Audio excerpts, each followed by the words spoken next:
Assalamualaikum dan salam sejahtera. Keluarga saya pindah ke Malaysia pada tahun 56, setahun sebelum merdeka. Semasa tu kita duduk di Jalan Clifford. Jalan Clifford tu di mana Tugu Peringatan sekarang ada. Tak jauh dari Parlimen. Dan tempat kita duduk sekarang sudah ada istana lah. Istana Sultan Selangor. So, Kuala Lumpur lain lah dari sekarang. Dulu tak ada jam, tak ada kereta. Kita pergi shopping dekat Batu Road. Batu Road ditukar ke Jalan Batu dan akhirnya Jalan Tuanku Abdul Rahman atau Jalan Ta. So masa kita shopping kat tu dulu, kita parking kereta di luar kedai saja. Just outside the shop. And then dia bukan one way street, dia two way street. Jadi kita nak cross jalan pun lenggang aja, tak ada kereta, tak ada jam, nothing. Cuti sekolah semasa tu lah, masa merdeka, after merdeka, tahun 57 merdeka, kerajaan tempatan ataupun local government ambil alih. That means kerajaan Malaysia, tak lagi kerajaan British.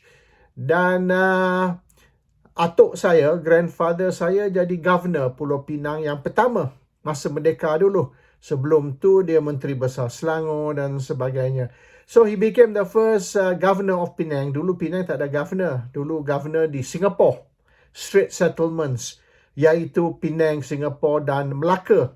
Tapi apabila Malaysia merdeka, Singapore tak join sekali masa tu merdeka. So dia appoint governor barulah. Governor untuk Melaka dan governor untuk Penang.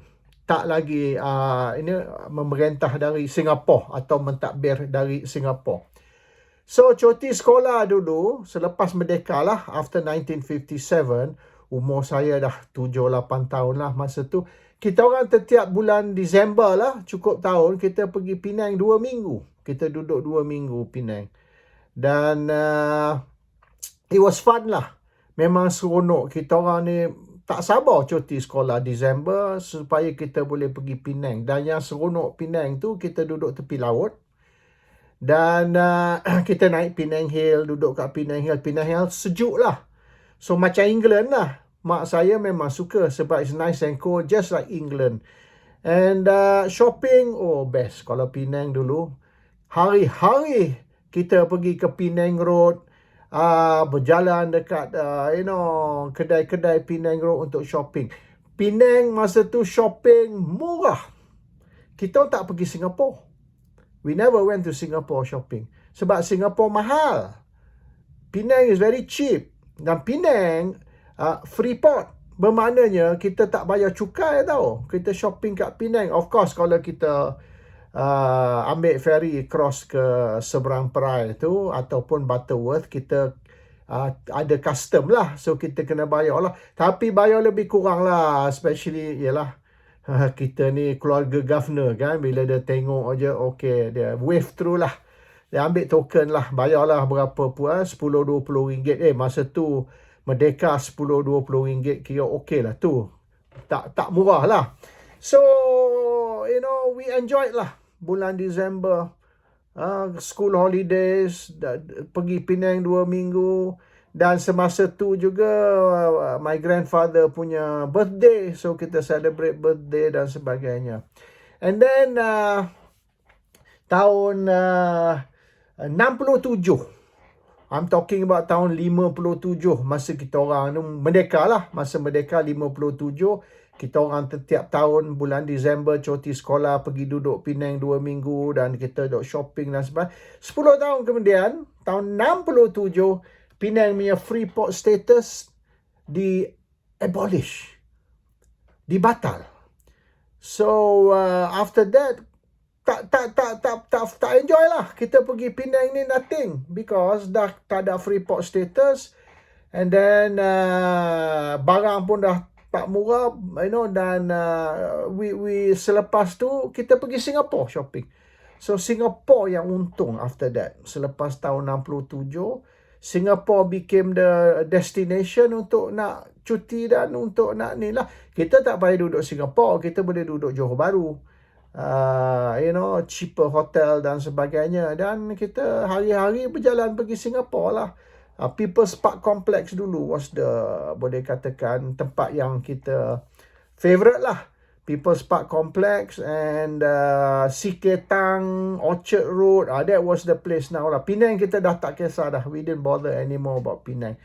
Saya nak baca satu report ya tentang perkara ini. I read you the report. Tan Sri Wong Pauni's efforts to develop Penang were guided by the Penang Master Plan 1964 Munro Report, which recommended an intensive program of industrialization. Wong Pauni ni Chief Minister, Ketua Menteri Pulau Pinang, of course very close lah with my grandfather. Dia Chief Minister, my grandfather Governor. So invariably you become close lah, you work together. So kita pun kenal lah Wong Pauni, or our family kenal lah Wong Pauni. So dia MCA. Sebab Merdeka tu MCA yang menang, MCA, MIC, UMNO kan, the Alliance Party yang menang. And so maknanya industrialization of Penang was effort of MCA punya effort. And Wong Pauni lah was dia punya chief minister at that time. Okay, I read the report. At the same time, under the federal government's rural development program, attention was also focused on improving the economic status of the rural population. So Wong Pauni ni, dia usaha dia untuk nak buat pembangunan luar bandar, rural development, dan nak tingkatkan ekonomi kawasan luar bandar. Bukan saja city center iaitu Georgetown, tetapi di luar. Balik pulau misalnya, itu semua orang Melayu, orang miskin, seberang perai, these are all the Malay areas lah. Dulu kalau Cina dia duduk Georgetown, luar Georgetown tu Melayu, bukanlah macam sekarang kan. And so boleh katakan majority at that time population dari segi area, outside Georgetown, termasuk di mainland lah, di Butterworth seberang perai itu is Melayu. So usaha Wong Pauni is nak develop ekonomi luar bandar supaya the rural punya population ni boleh benefit dari pembangunan. So that was his effort lah mulai tahun Master Plan 64 tu. Okay. Lepas tu tahun 67, 10 tahun selepas merdeka, something happened, I baca. As of 1967, Penang's free port status was abolished. Okay? Dihapuskan. Per capita income dropped as low as 12% under the national wage. So maknanya Penang ni bertukar jadi negeri yang miskin. 12% di bawah the average. Lagi teruk dari negeri-negeri lain. Recession hit the state badly. Tahun selepas 67 lah. Apabila dia orang remove the free port status or abolish the free port status, the per capita income dropped 12% below the national average. And recession hit the state badly, increasing unemployment up to 16%. Unemployment went up 16% oleh kerana ekonomi Pulau Pinang ni dah terjejas, affected. The economic situation in Penang seemed to be of no hope. That even the president of the International Chamber of Commerce, ICC, predicted that Penang would end up as a fishing village. Ini International Chamber of Commerce ni bukan saja Chinese Chamber, Indian Chamber, Malay Chamber, tapi international bermaknanya foreign investors, orang asing ataupun pelabur-pelabur asing juga memberi ramalan Penang will end up as a fishing village. Teruk. Penang basically from being what we call a shopper's paradise. Ia jadi negeri yang nak bankrupt, di mana rakyat menderita. Jadi ramai orang Penang pun keluar dari Pulau Pinang pergi ke negeri-negeri lain untuk bekerja. So they actually migrated now.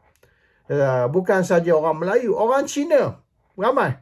Orang Cina Penang kat Australia ada, dekat England ni ada ramai Cina Penang, dekat Australia, New Zealand, Cina Pulau Pinang, they migrate all over the world, bukan saja pergi ke Selangor, ke Perak, ke Johor atau Singapura, sampai ke Eropah pun ada, England ada, Australia, New Zealand ada, Cina Pulau Pinang. Dia orang migrate sebab Penang ni dah no hope. Dia kata sini, no hope.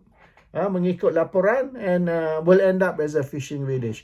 So Penang was basically sabotaged dan almost bankrupt. 1967 ya. 2 tahun selepas tu 1969 kerajaan MCA tumbang dan gerakan ambil alih sebagai kerajaan negeri iaitu pembangkang. Penang became opposition state sebab rakyat Penang, pengundi-pengundi Penang sudah menyampah dengan Parti Perikatan ataupun MCA. Di bawah mereka, Penang nak bankrupt, rakyat menderita.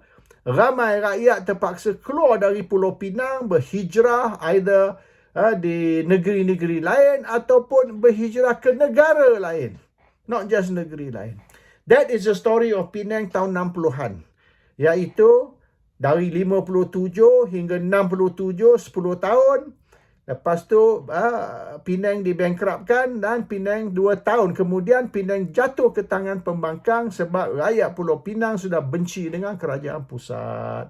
So that's how gerakan berjaya mengambil alih ataupun pembangkang berjaya mengambil alih Pulau Pinang. Tahun 69. Okey. Ramai tak tahu ni. Orang muda ni dia tak tahu. Dia tak tahu dulu siapa Chief Minister yang pertama. Wong Pao ni dulu Chief Minister yang pertama Pulau Pinang. MCA punya kerajaan. So, 73. 4 tahun kemudian gerakan sertai Barisan Nasional. Tun Razak tubuhkan satu gabungan baru untuk mengganti Parti Perikatan. Sebab kalau tidak dulu PPP nak ambil alih Perak. So maknanya Penang, Perak, Selangor. 3 negeri, dan 3 negeri ni Penang, Perak, Selangor dia kontrol 70% dari ekonomi Malaysia. 70% of Malaysian economy di bawah 3 negeri itu, Penang, Perak dan Selangor. Dan dijangka pembangkang akan sapu 3 Penang ni. Pada tahun 74, pilihan raya tahun 74 expected. So 73 Tun Razak tubuhkan Barisan Nasional, satu gabungan baru yang mengganti Parti Perikatan. So UMNO, MCA, MIC dan juga gerakan PPP, Perak, PAS, Terengganu, Kelantan semua join. Kecuali DAP tak mau join. DAP satu je masih nak duduk dalam pembangkang. Yang lain semua join. So, apabila gerakan sudah join, tahun 73, gerakan pembangkang sudah join kerajaan. Jadi, Penang tidak lagi di bawah pembangkang. Penang sudah sekarang di bawah kerajaan pusat, iaitu gerakan. Pada tahun 80-an, apabila Mahathir ambil alih sebagai Perdana Menteri dan Anwar Ibrahim menyertai UMNO dan kemudianlah dia jadi Timbalan Perdana Menteri tahun 93 dan Menteri Kewangan tahun 91. Tapi sebelum tu, tahun 82, Anwar dah duduk dalam kabinet. 82 lagi, Anwar duduk dalam kabinet. Walaupun dia tidak menjadi Menteri Kewangan hingga tahun 91 dan Timbalan Perdana Menteri hingga tahun 93. Tapi Anwar duduk dalam kabinet dan wakil Pulau Pinang. Sebab dia dari Pulau Pinang, Permatang Pau. Dan dia mempunyai sistem dulu, gerakan menjadi Ketua Menteri, the Chief Minister Penang gerakan, timbalan Ketua Menteri Deputy Chief Minister UMNO. So kita ada beberapa Chief Minister dari UMNO, termasuk seorang darinya Dr. Ibrahim Saad. Dr. Ibrahim Saad ni setiausaha politik Anwar. Anwar's Political Secretary, Dr. Ibrahim Saad. So dia jadi timbalan Ketua Menteri, Deputy Chief Minister Penang. So UMNO selepas Mahathir jadi Perdana Menteri dan Anwar menyertai kabinet, UMNO banyak kali minta supaya Penang punya free port status ni reinstated, dikembalikan. Tapi Anwar tak mau. Dan Anwar ni dari Penang. So, and Chief Minister, Deputy Chief Minister Pulau Pinang dari UMNO, pilihan Anwar. Anwar yang decide who is the Deputy Chief Minister Penang. Ini pilihan Anwar. Anwar will determine who is the Deputy Chief Minister Penang dari UMNO. So, dia orang banyak kalilah try pujuk Anwar, berunding dengan Anwar. Kalau kita nak kembalikan ekonomi Pulau Pinang, to restore Penang's economy and kembalikan dia punya, shoppers paradise punya status, kena free port. Bagi balik free port status so that Penang ni boleh lawan Singapura. Bukan saja Penang boleh lawan Singapura, Penang also boleh beat Singapura, boleh mengatasi Singapura. Pasal dulu, masa Penang free port, Penang better than Singapore. Dari segi shoppers paradise dulu. So kalau you bagi balik, sebab Penang ni dia punya cost murah. Singapore ni dia punya cost tinggi. So, the rental cost, salary cost kat Singapore ni mahal. So, Singapore tak boleh jual barang murah pada Penang. Because your operation cost is higher. Singapore more expensive. So, kalau Penang dapat free port status dengan dia punya cost lebih murah, Penang boleh beat Singapore anytime. So, dia orang try banyak kali minta Anwar since tahun 80-an ya. Since tahun 80-an, bukan saja masa Anwar jadi Menteri Kewangan tahun 91. 10 tahun sebelum tu. Before that, 10 years before that, dia orang try, Anwar tak mau bagi. Anwar refuse to reinstate Penang's free port status. Why?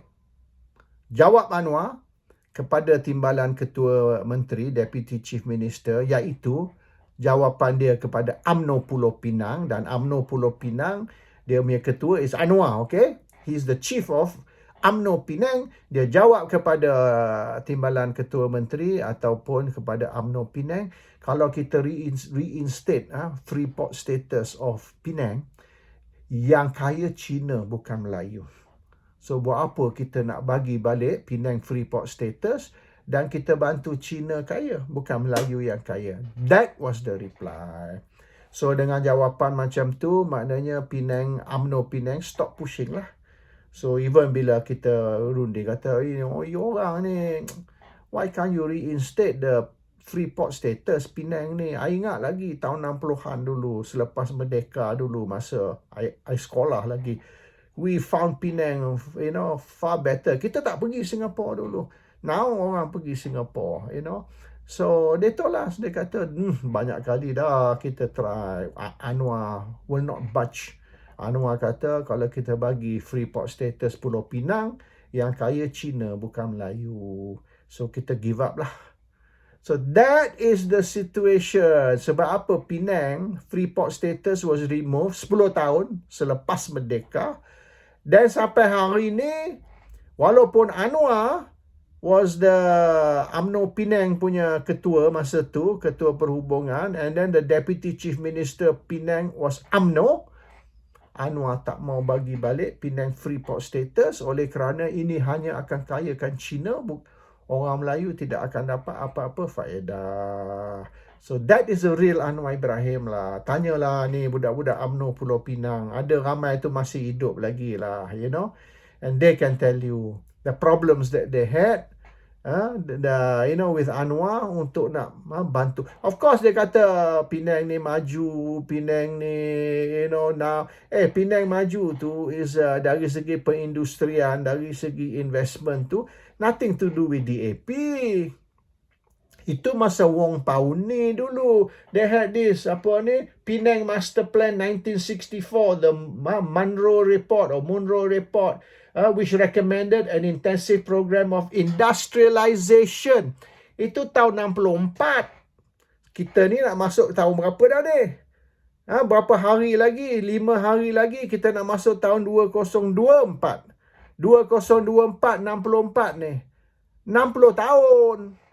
60 tahun dulu Wong Pao Ni punya master plan for the industrialization, termasuk dia punya rural development program untuk nak membangunkan kawasan-kawasan luar bandar, to help the economic status of the rural population. Maknanya membantu orang Melayu. Ringkas cerita yang duduk di luar bandar. Wong Pao Ni 60 years ago came up with that. How to develop the rural area to help the Malays. Dan dia punya master plan, industrial master plan of Penang 60 years ago.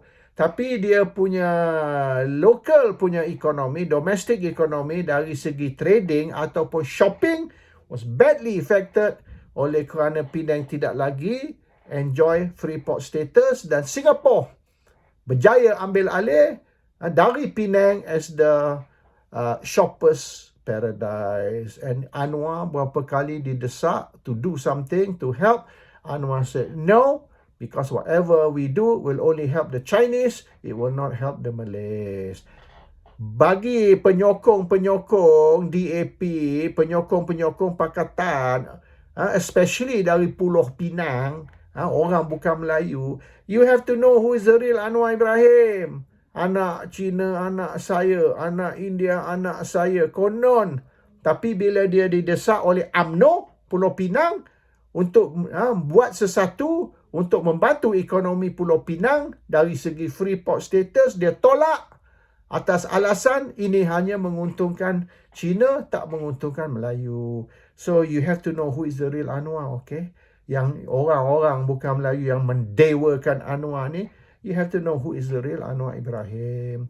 Assalamualaikum. Salam sejahtera.